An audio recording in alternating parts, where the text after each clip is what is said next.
what it is, what's happening. So, welcome back to the channel, YouTube, Facebook, Instagram, TikTok, wherever you watch this garbage. So, I'm wrapping up fixing a Jeep, and that's what it is, a fix. This is a repair. Had a few people on comment and said, you can't do this. It's a hack repair. Well, what are you supposed to do when the frame's rotted out? And they actually sell repair panels that you weld in. And when you live on the East Coast, in the Rust Belt, unfortunately, things rust. And when you use a Jeep for what a Jeep's intended for, off-road, going through the woods, running out in the ocean, whatever you do with it, you're going to rot out. It's a box frame, and all the junk stays inside the frame and rots it from the inside out. So I don't care how much paint you put on the outside. I don't care what you put on the outside. It's rusting from the inside out. So this is a repair piece that they sell.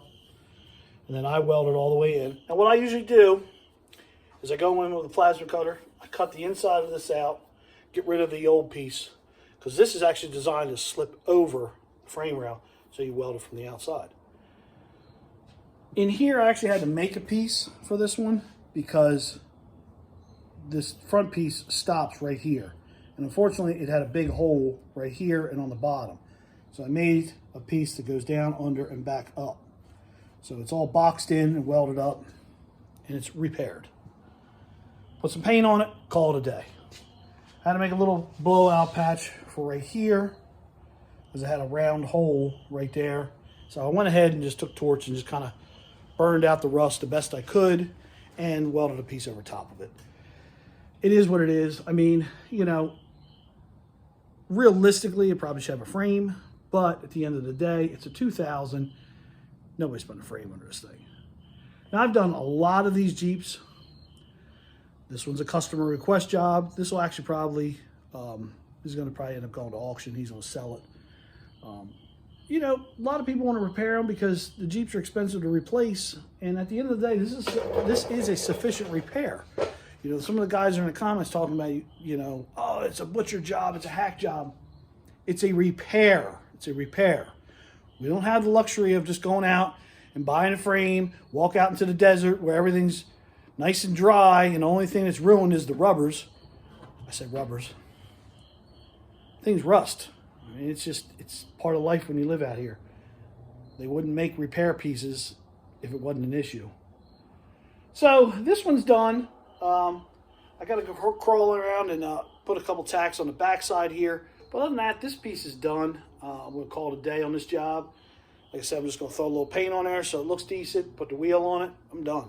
All the trailing arms are bolted back up. It's ready to go. So this job is in the books and ready for another one.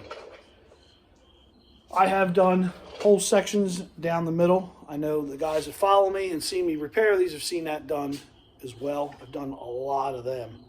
What happens is the frame rots out where the skid plate is bolted up, which is also your transmission mount. It rots and drops down. Same deal. I go in, I cut the thing all the way out, get rid of all the rot, clean the rails out the best I can, slip the new ones on, weld her up. So, you know, get another 5, 6, 7, 8 years out of it, and by then the rest of the Jeep's clapped out and you're ready for a new one. So, you know, it is what it is. They actually now are starting to make these pieces for the Chevy 1500, 2500 pickups.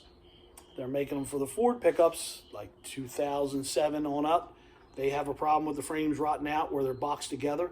They rot out really bad in the front on the passenger side and on the driver's side by the gas tank on a Ford truck. On a Chevrolet pickup, past the back of the cab, up over the rear, and the tube that goes across, they just breathe on them and they come apart. You know, it's a shame because we pay so much money for these vehicles. I mean, at the end of the day, it's a 2000. I get it. It's a 2000. We're now in 2023. But I've got stuff from the 40s and 50s that don't have nearly as much rot as these things do. It's really sad.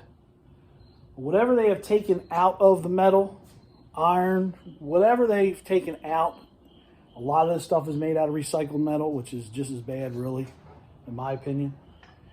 It's a shame. It just doesn't hold up like it used to. But that's why we repair them. We fix them, keep them on the road. So this is another one, wrapped up, done. Gonna throw the wheel on it, get on to my next job. So look, holla at your boy, keeps it reals. Catch me on the next one.